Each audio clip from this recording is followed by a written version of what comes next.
വാഗ്ദത്തം പ്രാപിക്കുവാൻ കഴിയാതിരുന്ന മേഖലകളുടെ മേൽ ഇന്നു മുതൽ ചില വിടുതലുകൾ വെളിപ്പെടുവാൻ പോകുന്നു. ക്രിസ്തീയ ദൈവശാസ്ത്രത്തിൽ പ്രഥമ സുവിശേഷം എന്നറിയപ്പെടുന്ന വാക്യമാണ് ഉൽപ്പത്തി 3:15. ഭാവിയിൽ വരാനിരിക്കുന്ന രക്ഷകനായ യേശുക്രിസ്തുവിനെക്കുറിച്ചുള്ള പ്രവചനമാണിത്. വചനം പറയുന്നത്, അതുകൊണ്ട് ദൈവം തക്ക സമയത്ത് നിങ്ങളെ ഉയർത്തുവാൻ ദൈവത്തിൻ്റെ ബലമുള്ള കൈക്കീഴ് താണിരിപ്പിനെന്നാണ്. എല്ലാവർക്കും ഉയർച്ചയും നന്മയും ഒക്കെ ആവശ്യമാണ്. പക്ഷേ അത് പ്രാപിക്കുവാൻ താഴ്മയോടെ കാത്തിരിക്കുവാൻ മനസ്സില്ല. ഏതെങ്കിലും എളുപ്പ വഴികളിലൂടെ സമ്പത്തുണ്ടാക്കുവാൻ പറ്റുമോ എന്നാണ് ഇന്നത്തെ മനുഷ്യർ ചിന്തിക്കുന്നത്. പക്ഷേ ദൈവം പറയുന്നത് ഒരു തക്ക സമയമുണ്ട് എന്നാണ്. അത് നാളെയോ അടുത്ത ദിവസങ്ങളിലോ മാസങ്ങൾ കഴിഞ്ഞിട്ടോ വർഷങ്ങൾ കഴിഞ്ഞിട്ടോ അല്ല, അത് ഇന്നാണ്.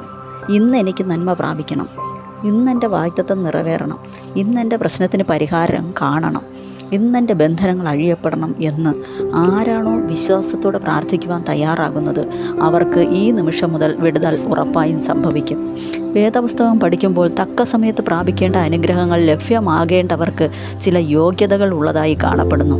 വചനം പറയുന്നത്, നീതിമാന്മാർ ആറ്റരികത്ത് നട്ടിരിക്കുന്നതും തക്ക സമയത്ത് ഫലം കായ്ക്കുന്നതും ഇല വാടാത്തതുമായ വൃക്ഷം പോലെ ഇരിക്കും, അവൻ ചെയ്യുന്നതൊക്കെയും സാധിക്കുമെന്നാണ്. ഇന്ന് നിങ്ങളുടെ ജീവിതം എന്ത് ചെയ്താലും ഒരിക്കലും ഒരു വിജയം കാണുവാൻ കഴിയാതെ പരാജയത്തിൻ്റെ അവസ്ഥയിലാണോ ആയിരിക്കുന്നത്? വചനം നമ്മെ ഓർമ്മപ്പെടുത്തുന്നത് നീതിയുള്ളവരായി ജീവിക്കണം എന്നാണ്.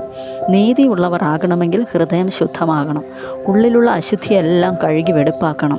ഗലാത്യർക്കെഴുതിയ ലേഖനത്തിൽ പറയുന്ന ജഡത്തിൻ്റെ പ്രവൃത്തികളെയെല്ലാം ഹൃദയത്തിൽ നിന്നും ജീവിതത്തിൽ നിന്നും അകറ്റണം. ആത്മാവിൻ്റെ ഫലങ്ങളാൽ നിറയപ്പെടണം. എന്നാൽ മാത്രമേ പരിശുദ്ധാത്മാവ് ഒരു വ്യക്തിയുടെ ഉള്ളിലേക്ക് പ്രവേശിക്കുകയുള്ളൂ. പരിശുദ്ധാത്മാവ് വന്നാലേ പാപത്തെക്കുറിച്ചും നീതിയെക്കുറിച്ചും ന്യായവിധിയെക്കുറിച്ചുള്ള ബോധം ലഭിക്കുകയുള്ളൂ. ഇവിടെ നല്ലൊരു കുടുംബജീവിതം നയിച്ചു വന്ന ഭാര്യയും ഭർത്താവുമാണ് ആദാമും ഹവ്വയും. ദൈവം അവർക്ക് കൊടുത്ത ദേശം ഏദൻ തോട്ടമാണ്. തോട്ടത്തിൽ വേല ചെയ്യുവാനും അതിനെ കാപ്പാനും ആ തോട്ടത്തിലെ വൃക്ഷങ്ങളുടെ ഫലം തിന്ന് ജീവിക്കാനുമാണ് ദൈവം അവരെ അവിടെ ആക്കിയത്. എന്നാൽ അവസരം ലഭിച്ചപ്പോൾ പാപം ചെയ്യേണ്ടി വന്നു. അവസരം കിട്ടിയപ്പോൾ അനുസരണക്കേട് കാണിച്ചു. സാഹചര്യം എങ്ങനെയൊക്കെ അനുകൂലമായിരുന്നാലും പാപം ചെയ്യാതിരിക്കുന്നവനാണ് വാഗ്ദത്തം പ്രാപിക്കുന്നത്. യോസേഫിന് പാപം ചെയ്യേണ്ട സാഹചര്യങ്ങൾ ഉണ്ടായതാണ്. പക്ഷേ അവൻ പാപത്തെ വിട്ടോടിയപ്പോൾ വാഗ്ദത്തം അവനെ തേടിയെത്തി. ഇന്ന് പലരുടെയും വാഗ്ദത്തങ്ങൾ നിമിഷ നേരങ്ങൾ കൊണ്ടാണ് നഷ്ടമാകുന്നത്. ഒന്നുകിൽ അവരുടെ നോട്ടത്തിലൂടെയോ പ്രവൃത്തികളിലൂടെയോ ആകാം, ഇല്ലെങ്കിൽ ചിന്തയിലൂടെയോ സംസാരത്തിലൂടെയോ ആകാം. ദൈവത്തിന് ഇഷ്ടം 100% പെർഫെക്റ്റ് ആകുന്നവരെയാണ്. അബ്രഹാമിനോട് ദൈവം പറഞ്ഞത്, നീ നിൻ്റെ ദേശത്തെയും ചാർച്ചക്കാരെയും പിതൃഭവനത്തെയും വിട്ട് പുറപ്പെട്ട് കാണിപ്പാനിരിക്കുന്ന ദേശത്തേക്ക് പോയാൽ വലിയൊരു ജാതിയാക്കുമെന്നാണ്. അതുവരെയും തലമുറ ലഭിക്കാതെ കാത്തിരുന്ന ദമ്പതികൾ ദൈവത്തിൻ്റെ വാക്കനുസരിച്ച് ഇറങ്ങിത്തിരിച്ചു. പക്ഷേ വിടേണ്ട ചിലതിനെയും കൂടെ കൊണ്ടുപോയി. അതുനിമിത്തം വാഗ്ദത്തം നിവൃത്തിയാകേണ്ടതിനുള്ള സമയം വർഷങ്ങളായി നീണ്ടുപോയി. എന്നാണോ ലോത്തിനെയും ഹാഗാറിനെയും ജീവിതത്തിൽ നിന്നും പുറത്താക്കിയത്, അതിനുശേഷമാണ് തങ്ങളുടെ വാഗ്ദത്തം നിറവേറപ്പെട്ടത്. വിടേണ്ടത് വിടുവാൻ തയ്യാറാണോ? നിങ്ങൾ ഉപേക്ഷിച്ചിട്ട് ഇപ്പോൾ ചിലതൊക്കെ നിങ്ങളെ വിട്ട് മാറാതെ മുറുകെ പിടിച്ചുകൊണ്ടായിരിക്കുന്ന അവസ്ഥയല്ലേ ആയിരിക്കുന്നത്? ദൈവത്തോട് ക്ഷമ ചോദിച്ച് മടങ്ങി വരുവാൻ തയ്യാറാകുക. ദൈവം മനുഷ്യനോട് കൽപ്പിച്ചത്, തോട്ടത്തിലെ സകല വൃക്ഷങ്ങളുടെയും ഫലം നിനക്ക് ഇഷ്ടം പോലെ തിന്നാം, എന്നാൽ നന്മ തിന്മകളെക്കുറിച്ചുള്ള അറിവിൻ്റെ വൃക്ഷഫലം തിന്നരുത് എന്നാണ്. ദൈവം നമ്മോട് ചെയ്യുവാൻ കൽപ്പിച്ചത് മാത്രം ചെയ്യണം.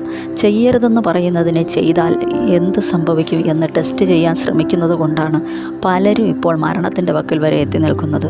ഹവ്വ അനുസരണക്കേട് കാണിച്ചത് നിമിത്തം വാഗ്ദത്തം പ്രാപിക്കുവാൻ കഴിയാതെ പോയി. നോക്കാൻ പാടില്ലാത്തത് നോക്കി, തൊടാൻ പാടില്ലാത്തത് തൊട്ടു, തിന്നാൻ പാടില്ലാത്തത് തിന്നു. വാഗ്ദത്തം തന്നിൽ നിന്ന് നഷ്ടപ്പെട്ടു. തന്നിലൂടെ പുറത്തു വരേണ്ട മശിഹയാകുന്ന വാഗ്ദത്തം പുറത്തു വന്നില്ല. ഇനി ജീവിച്ചിരുന്നിട്ട് വരെ കാര്യമില്ല എന്ന നിലയിലല്ലേ നിങ്ങളായിരിക്കുന്നത്?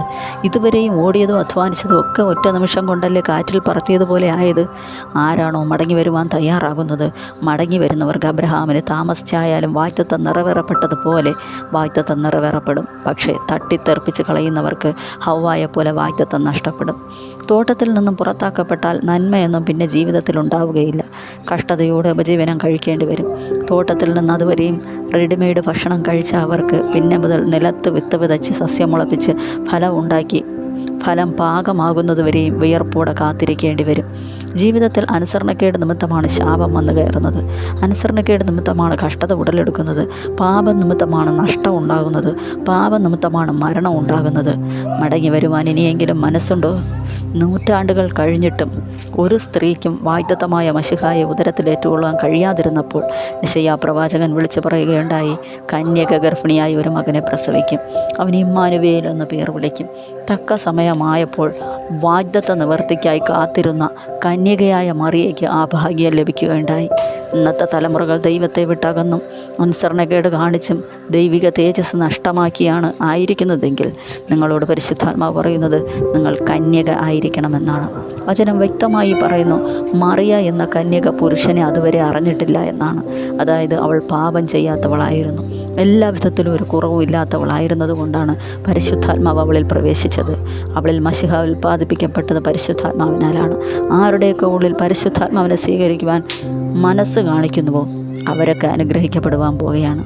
ഒരു സ്ത്രീക്കും ആ വാഗ്ദത്തം പ്രാപിക്കുവാൻ കഴിയാതിരുന്നപ്പോൾ യേശു കാൽവരി ക്രൂശിലെ മരണത്തിലൂടെയും പുനരുദ്ധാരണത്തിലൂടെയും സാത്താൻ്റെ അധികാരങ്ങളെയും പാപത്തിൻ്റെ ശക്തിയെയും എന്നേക്കുമായി തകർത്തു.